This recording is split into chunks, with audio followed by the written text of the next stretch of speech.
Hello viewers, welcome back to MC Academy. Confusion in using preposition with Mary. Mary को लेकर हमेशा हम confuse रहते हैं, आया कि मेरी के साथ preposition इस्तेमाल करना है या नहीं। बहुत सारे ऐसे वर्ड्स हैं जिनके साथ डिफरेंट सिचुएशन में हम डिफरेंट preposition इस्तेमाल करते हैं। तो ये कहना बिल्कुल गलत नहीं होगा कि किसी वर्ड के साथ बगैर किसी सेंटेंस या सिचुएशन को देखकर preposition लगाना एक बहुत बड़ी बेवकूफ़ी होगी। चलिए देखते हैं मेरी के साथ डिफरेंट सिचुएशन में डिफरेंट preposition का इस्तेमाल।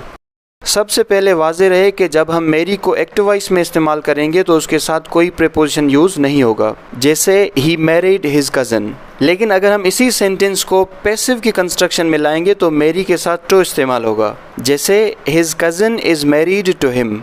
दोस्तों, मेरी एक ऐसा वर्ब है जिसमें बॉय और गर्ल दोनों की साइड से कंसेंट हो सकता है। तो अगर पैसिव में हम कहें he is married to his cousin या his cousin is married to him, दोनों ही इस्तेमाल हो सकते हैं। इस सिचुएशन में मैरिज को अगर हम एडजेक्टिव कहें तो कुछ गलत नहीं होगा। और इसी तरह से हम गॉट मैरिड का भी इस्तेमाल कर सकते हैं, जैसे she got married to him या he got married to her. Marry के साथ सिचुएशंस में कुछ और प्रीपोजिशन इस्तेमाल हो सकती हैं, जैसे he married for love not money, मतलब उसने मोहब्बत के लिए शादी की, ना के पैसों के लिए। एक और प्रीपोजिशन का इस्तेमाल कर सकते हैं, for example he married off his daughter to a businessman, जिसका मतलब है उसने अपनी बेटी की शादी करवाई, मतलब अपनी बेटी दी एक बिजनेसमैन को।